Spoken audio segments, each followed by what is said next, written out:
Hi everyone, Big Dan here. Wanted to take some time and go over my AR setup and why I chose what I chose on the system and how it operates for me. First off, let's do a weapons check. Got an empty mag. Chamber's clear.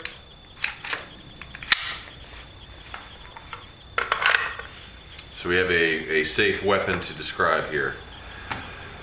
Start first off with the heart of the system, which is a Ruger SR556 upper. I've had this for about 2 years. It has worked very well for me. I chose a piston system 2 years ago because of the research I had done at the time. I would probably still make the same decision today, to be honest. Even after firing numerous other direct impingement systems. But for me, this has been so reliable and, in my opinion, so well built, I'd do it all over again. So, for those that don't understand what a piston system consists of, instead of having the gas go from the barrel through a tube back into the bolt carrier group and then operating it, what happens with a piston operated model is gas comes out of the barrel, actuates a piston up front, that energy is then transferred via a rod to the back, which then actually operates the bolt carrier group and forces it back.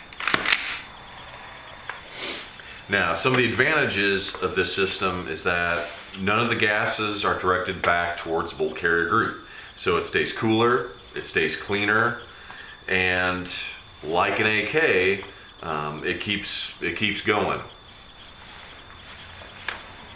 With the Ruger model in particular, it has a adjustable piston system, so the amount of gas that actuates the piston can be tweaked. There's 2 settings for that, and then there's also a setting to have no gas actually operate the system, basically turning it into a single shot rifle.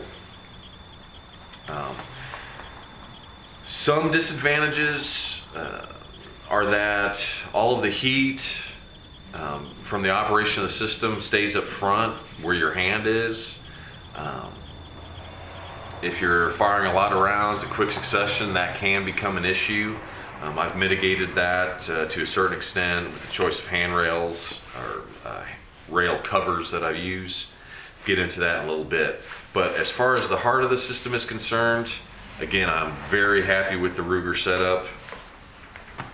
One disadvantage that a lot of people have talked about is the fact that the handrail, which is a Troy battle rail, is pinned both to the upper receiver as well as to the gas block, so it's not a free float system. I have not encountered any issues accuracy wise with that.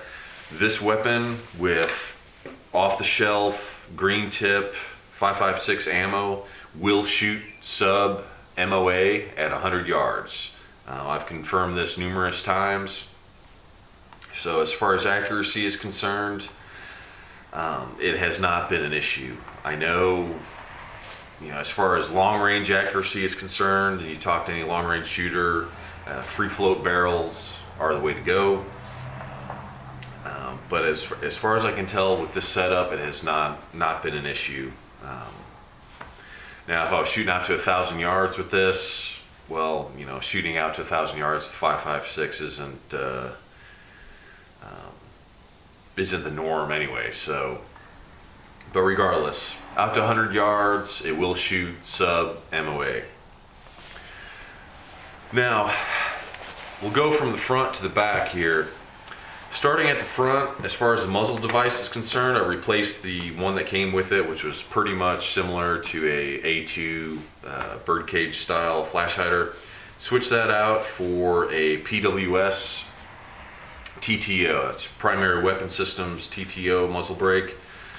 It does not have any flash hiding or flash reducing tines on the front. Those were removed in the TTO model. They do make a model that does have flash reducing tines, which I did run for a while. I didn't like the tines because they snagged on stuff, and I like the shorter overall profile. So again, PWS TTO have been very happy with this muzzle brake.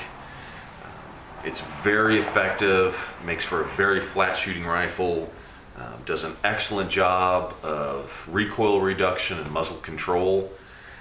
There's various videos out there and different tests and whatnot. This little TTO usually comes out very near the top. Can be a little annoying for shooters next to you, but no more so than something like the Surefire brake or the Griffin Armaments brake, which is of a similar design to the Surefire. Those are both very concussive for people to the left and to the right of you. The barrel on the system, again, 16-inch chrome lined, 1 and 9-inch twist. Not as tight as I would really like, but it's what the system came with. I would prefer a tighter twist, only to be able to utilize heavier grain bullets with greater accuracy out to longer ranges. But if you're shooting, you know, standard 55 to somewhere, you know, 60 grain ammo, it won't be an issue. Moving back, as far as the light system is concerned, I utilize a Surefire E2D LED Defender. It's very bright, very light. I have that mounted with a gear sector mount. I really like the gear sector gear. It's very well made, very well machined. Nice tight tolerances. Really impressed with their stuff. I've got that light mounted with the Surefire remote switch. Again, no issues there. Really like the package. It's tight, it's clean, it's lightweight. As far as rail panel covers are concerned, utilizing Tango Down rail covers. I like these. They've got a very heavy texture to them. They stand off the rail a little bit. I've got big hands, so for me, the added circumference is not an issue. If you've got smaller hands, you may want to consider other rail cover options that are smaller, less circumference, and are tighter to the rail. I also like the Tango Down rails because Gear Sector opted to design both their light mounts as well as their hand stops and other items to match the profile, so you don't have any odd edges, anything to snag, anything to create wear on your fingers if you're not wearing gloves. So I really like that combination of the Tango Down rail covers along with Gear Sector mounts and whatnot. Along that same idea, I utilize the Gear Sector hand stops for two different areas. One for my the web of my thumb as it comes in. Gives me a very positive mounting point, always helps me index exactly where my hand should be. I also use one up front as a hand stop. And I've mated that with a modified Magpul AFG2. Took the standard AFG2, chopped it off, added a short section of Tango Down rail cover to mate with the Gear Sector hand stop. I did this because I didn't like the hand stop that comes with the AFG2, both for its size as well as its distance from this finger indexing groove. As you can see, when I mount it, my fingers come in nice and tight right in there. It gives me very positive control. I can really control this weapon almost with one hand. When my hand's wrapped around it, works very well. Gives me very positive control. Moving back from there, utilize a Magpul RSA for sling attachment. I like these. They've got a nice large rounded loop. They're permanently fixed, relatively low profile, and give you a very consistent, easy to use attachment point, forward attachment point for your sling. Back from there, Magpul rail or ladder style rail covers, just to complete it out and give me a nice, easy place to grab the rifle. Don't have to worry about any sharp edges or anything like that. Keeps it from getting snagged in the case, and the sling from getting snagged up on any of the rail sections. Moving back from there, going to the optic. Currently utilizing a Bushnell TRS-25. Very inexpensive red dot. If you're not going to push it hard, if you're not pushing your rifle very hard, if it's more of a toy for you and you take it out to the range every now and then, great optic. 3 MOA dot, 11 different brightness settings, all the way from pretty dim all the way to extremely bright. Works great. Positive indexing on the light power settings. They won't accidentally turn on you. Caps are O-ring sealed for windage and elevation adjustment. Have not noticed any loss of zero using it. So for the price, it's a very excellent red dot. I probably will be upgrading to an Aimpoint, but for now, this works great, and pretty happy with it. As far as the mount, Alamo 4-star D-lock mount for the TRS-25. Wasn't sure about this mount, but since I've started using it, very happy with it. Very well made. Positive mating to the rail system. It's got 2 fixed pins as well as the center pin, which I've tightened it up so much I can't undo it finger tight right now. But no loss of zero from mounting it, unmounting it, mounting it, unmounting it. Works very well. Highly recommend the D-lock mount. I've been very happy with it. Competitively priced. I think it's only about 80 bucks. So definitely, whether you're using this Bushnell or an Aimpoint or something else where you need to be able to co-witness with the iron sights, definitely recommend it. Talking about iron sights, you'll notice I do not have any irons on here. That is that's a question you have to answer for yourself, whether or not you want that backup. I have found in instances where I have failed to turn on the red dot for short distance shooting, I can use this basically as a barrel sight, and it's worked very well. I can be accurate with it. As long as you're familiar with your weapon system, how it shoots, how you mount it to yourself, when you bring it up, as long as you're consistent with that, you can easily use the tube as a sighting setup. I may regret that one day, not having iron sights. We'll see. But for the time being, I don't mind not having iron sights. If I wanted to, there's a couple different options that I've used in the past for having offset sights, but for now, I don't run any. So again, like I said before, that's a question you'll have to answer for yourself.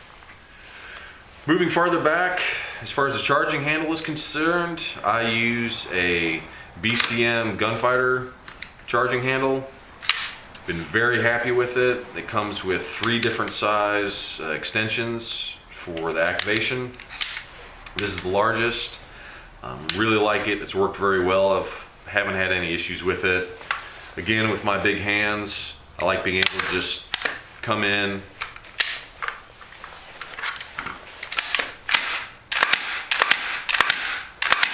and be able to easily charge it. Even in a ambidextrous situation, if I need to reach over, it's very easy. I can reach over with a pinky, or any sort of structure that might be available to allow me to use it.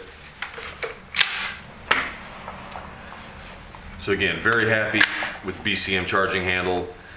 Rainier Arms recently came out with the Raptor ambidextrous charging handle. I might try that out at some point. It looks very well built, very well made. We'll see. But for the time being, BCM 1 works great. Going further back, utilize a Magpul UBR stock. A couple reasons why I chose this. One, again, it's built like a tank as well. Very positive controls, easy to use, easy to adjust. Very strong. I forget who it was, but there's a review out on the internet where they did a number of tests with various buttstocks. And as far as durability was concerned, in the test that they did, the UBR came out on top. It'll take a beating. Now, one disadvantage is it's a little bit heavier than some of the other options out there. Now, for me, that wasn't an issue. In fact, it was kind of a plus because the barrel profile on my upper is the heavier profile and adds a lot of weight. Initially, it was kind of front heavy. Utilizing the UBR rear stock kind of helped equalize that weight and gave me a more midpoint balance to the system. So I've been happy with that.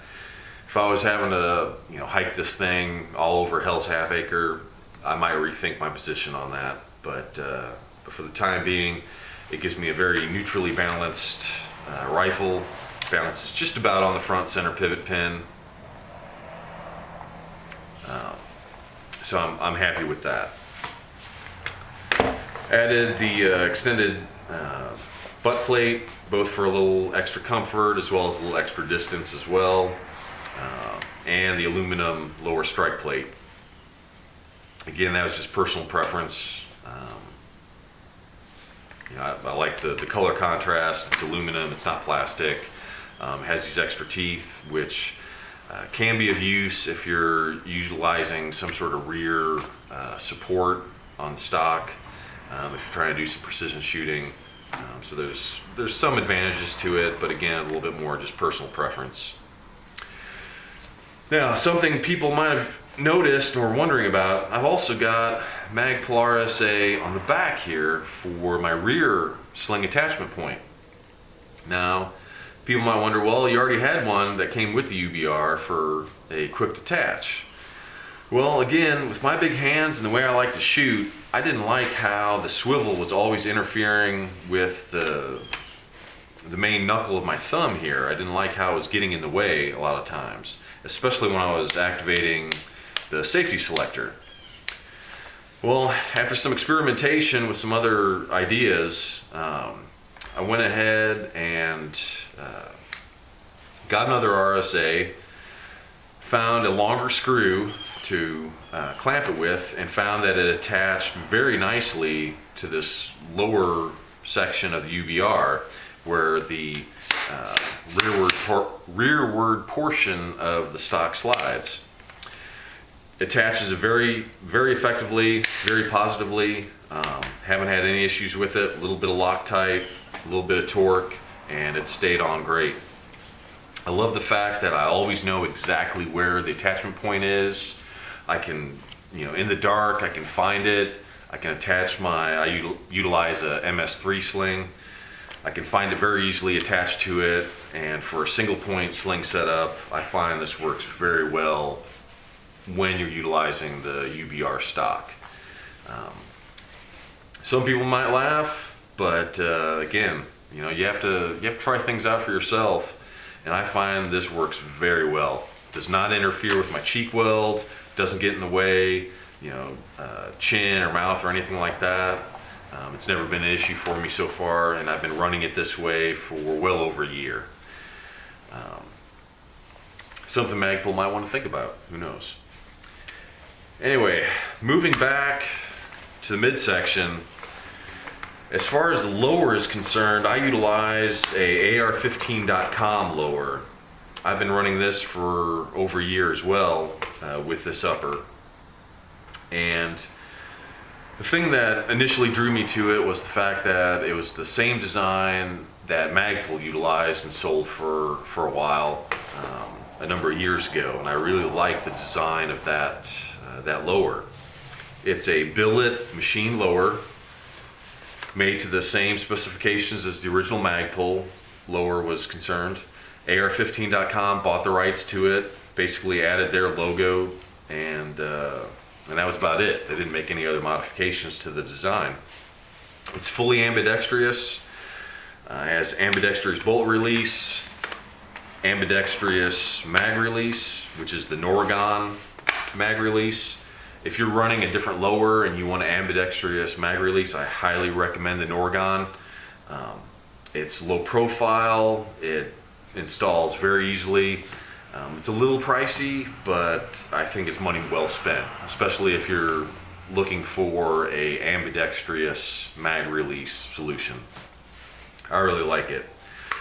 Now, I went ahead and added the Magpul bad lever because I like being able to easily lock the bolt back with my trigger finger, instead of having to switch the weapon around, utilize my hand to lock it back. I like being able to do that right with my trigger finger, and I like the position to be able to release the bolt right from there instead of having to reach up.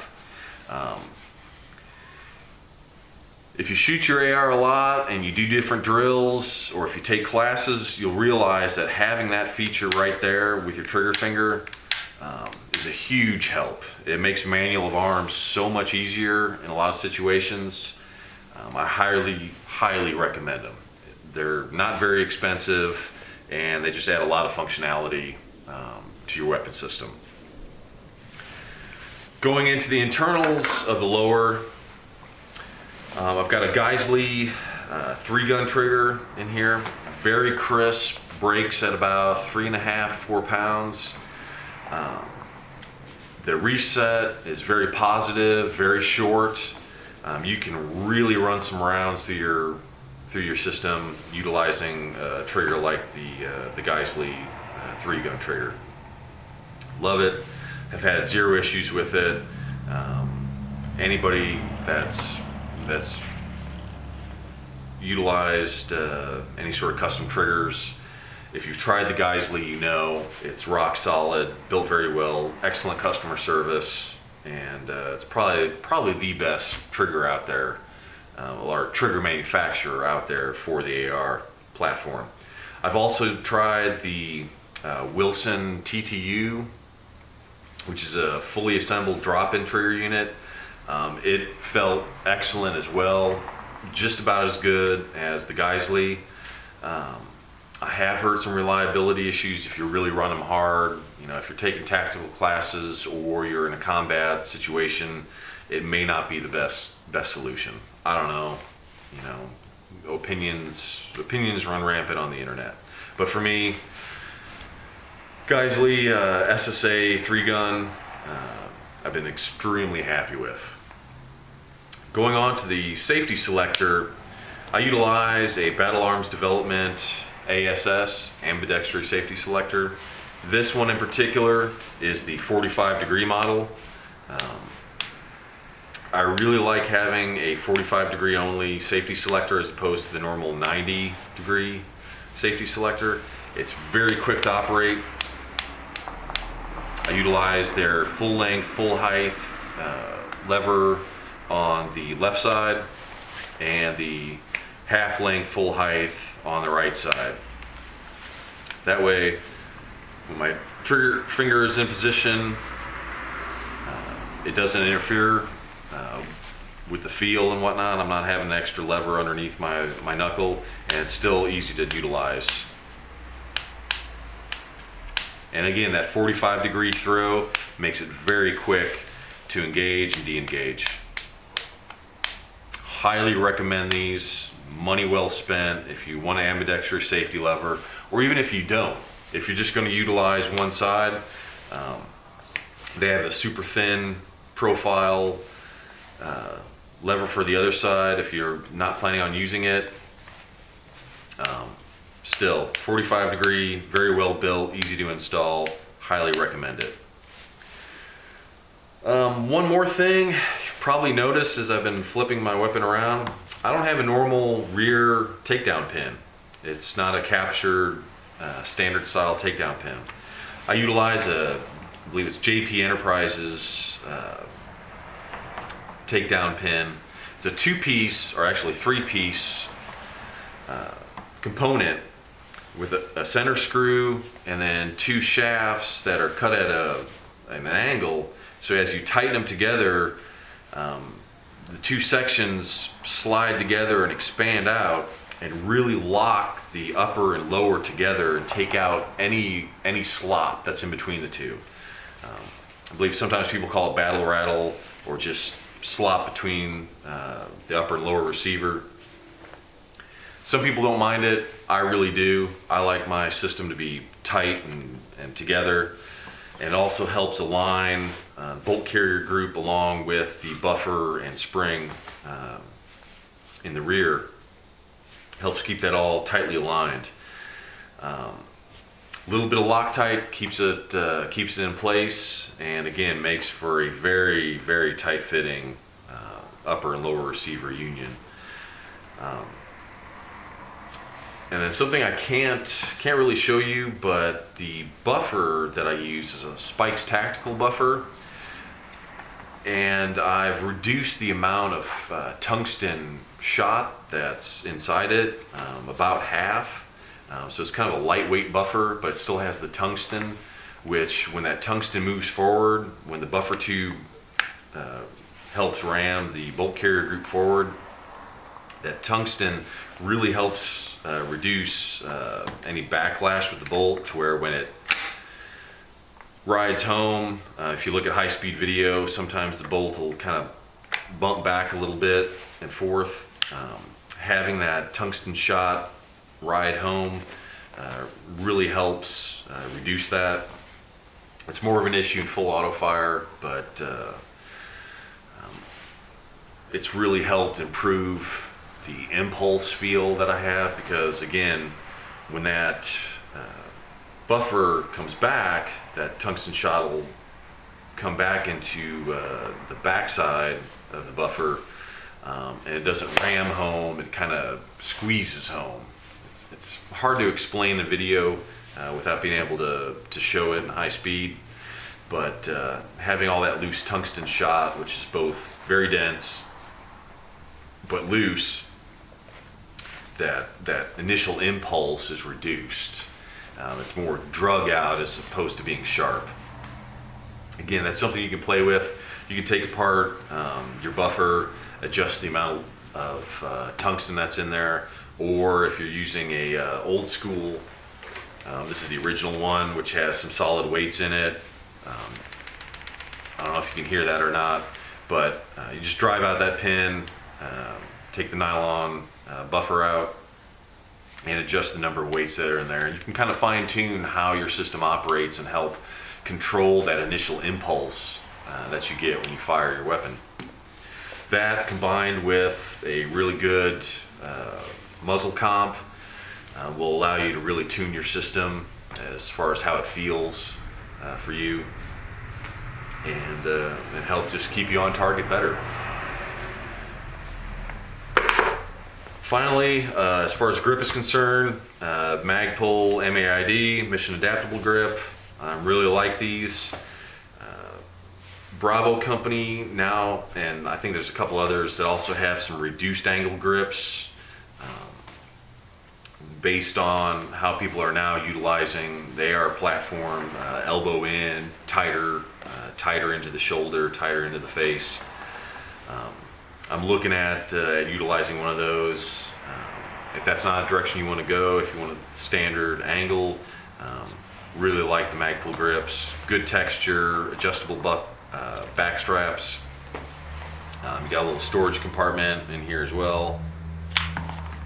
Me, I like to keep a couple extra oh shit rounds. But you've got other inserts. You can keep bolt carrier parts and stuff like that in there as well. But again, very good grip. and highly recommend it unless you're really looking for something with a reduced angle to it. Again, hopefully I'll get to try one of those out here in the not too distant future. Anyway, that's my setup. I'm happy with it. Like I said before, you got to find what works best for you. Thanks for your time. Hope you enjoyed it. Hope you learned something from it. If you have questions, feel free to post them. Again, this is Big Dan, and I'll see you at the range.